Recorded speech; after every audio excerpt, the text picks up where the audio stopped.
আসসালামু আলাইকুম সুপ্রিয় দর্শক, সবাই কেমন আছেন? সবাইকে আন্তরিক শুভেচ্ছা জানাচ্ছি আজকের ভিডিওতে।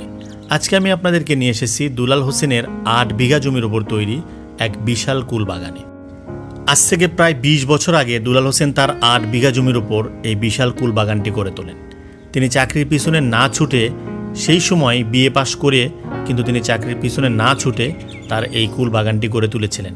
এবং তিনি যেটা বলছিলেন, এই কুল বাগান থেকে তিনি বছরে প্রায় আয় করছেন ১০ লক্ষ টাকা।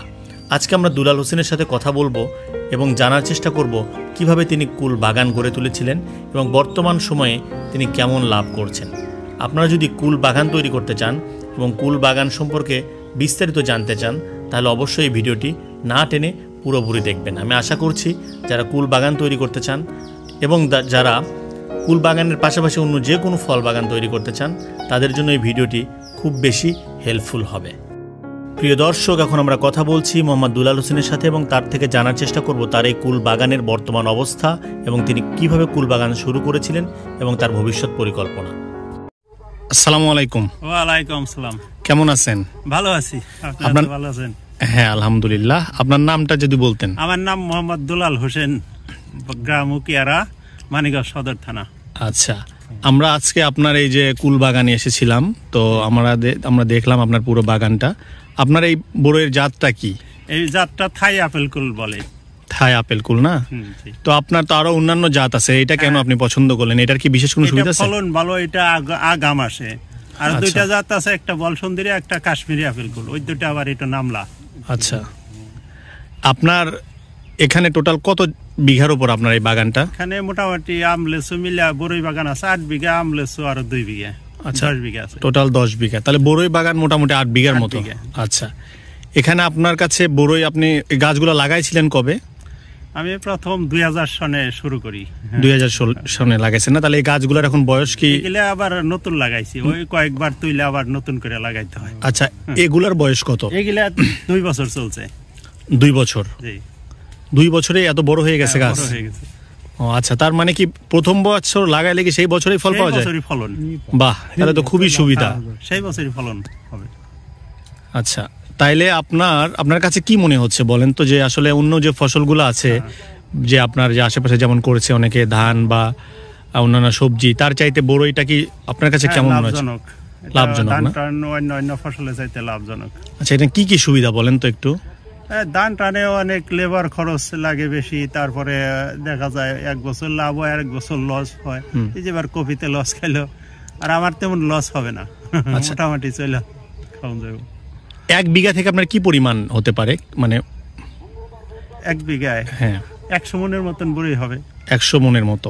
তো সেই ক্ষেত্রে এখন বর্তমান বাজার মূল্য কেমন যাচ্ছে? বাজার মূল্য মোটামুটি ২০০০ টাকার উপরে যায়। ২০০০ টাকার উপর। আচ্ছা, এই ২০০০ ধরলেও তো তাহলে প্রায় 2 লক্ষ টাকা 1 বিঘা থেকে আসবে, যেটা আমার মনে হয় যে ধান বা অন্য ফসলে এটা মানে হয় না, অসম্ভব। হ্যাঁ।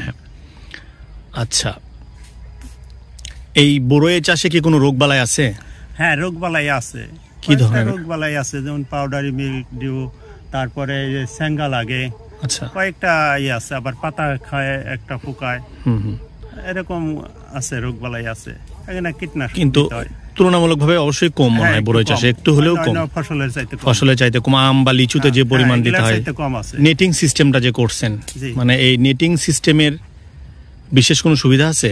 হ্যাঁ, বিশেষ কোনো সুবিধার মধ্যে এটা একটা বাদরে একটা ভাইরাস ছড়ায়, ভাইরাসটা ছড়াইতে পারবো না। অনেকে আছে এই খোলা মাঠের বড়ই খাইবে না, বাইদরে খায়। আচ্ছা, হ্যাঁ, বাদুড়ের যে নিপা ভাইরাসটা যেটা ছড়ায় খেজুরের রসে, এটা বড়ইয়ের মাধ্যমে ছড়াইতে পারে। হ্যাঁ, বড়ইয়ের মাধ্যমে ছড়াইতে পারে। এটা কামড় দিয়ে ফালিয়ে থেকে গেল, পোলাপানে খাইলো, একটা হয়ে গেল।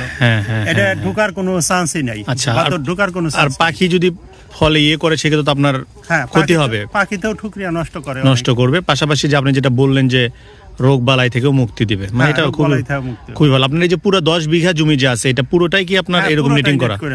কোনো জায়গায় খালি নাই। আচ্ছা আচ্ছা, 1 বিঘা থেকে নেটিং খরচ কেমন আসতে পারে একটা ধারণা? মোটামুটি 1012-14 পরে। 1012। আপনি এটা পরে কি ফল হারভেস্টিং এর পরে নেটটা উঠাই রাখবেন? খুলে হালামো, আর 1 বছর দিতে পারবো। আচ্ছা, 2 বছর ব্যবহার করতে পারবেন, তাই না? আচ্ছা, এবার বাজারটা আপনার কি আশানুরূপ মনে হচ্ছে? হ্যাঁ, অন্যান্য বছর চাইতে একটু ভালো আছে এই বছর বাজারটা। আচ্ছা আচ্ছা, বুঝতে পারছি। আচ্ছা, যদি আপনার মনে করেন যে কোনো কৃষক বা কোনো তরুণ উদ্যোক্তা বা যদি কেউ আপনার বড়ই বাগান করতে চায় তাদের উদ্দেশ্যে আপনারা কি বলবেন? আর নতুন করে যদি করে কেউ ভালোই হবে, অন্য ইয়ের চাইতে চাকরির পিছনে না ছুটে যদি বাগান করে। আমিও যেমন পরীক্ষা বাদ দেয় বাগান করছি, মোটামুটি আমিও চাকরির পিছনে না দৌড়িয়ে মোটামুটি আমি 10-12 জন লোক খাটাইতেছি। এখন আপনার কাছে কি মনে হচ্ছে এটা সঠিক সিদ্ধান্ত ছিল? জি, এটাই সঠিক সিদ্ধান্ত। আমি নিজে চাকরির পিছনে না দৌড়িয়ে আমি আরো 10 জন লেবার খাটাইতেছি। হ্যাঁ, এটা খুবই ভালো। বরই চাষ কিন্তু খুব লাভজনক একটি ফসল হতে পারে, কিন্তু আপনাকে সঠিক জাতটা কিন্তু নির্বাচন করতে হবে।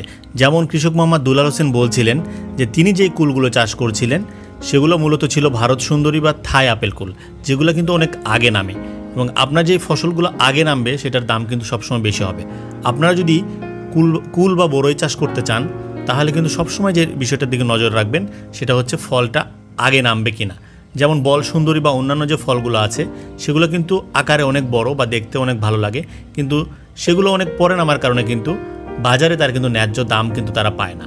কিন্তু আপনি যদি এই থাই আপেল কুল বা ভারত সুন্দরী জাতটা চাষ করেন তাহলে কিন্তু আপনারা অনেক বেশি লাভবান হবেন। এই বিষয়টা অবশ্যই আপনারা মাথায় রাখবেন। প্রিয় দর্শক, আজকের মতো আমি এখানে শেষ করছি। আপনাদের যদি আমার এই ভিডিওটি ভালো লেগে থাকে তাহলে অবশ্যই আমার সাথে থাকবেন, এবং এরকম পরবর্তী ভিডিও আরও পেতে আমার চ্যানেলটি সাবস্ক্রাইব করবেন এবং লাইক ও কমেন্ট ও শেয়ার করে আমার সাথেই থাকবেন। আজকের মতো সবাইকে বিদায় জানাচ্ছি। আল্লাহ হাফেজ।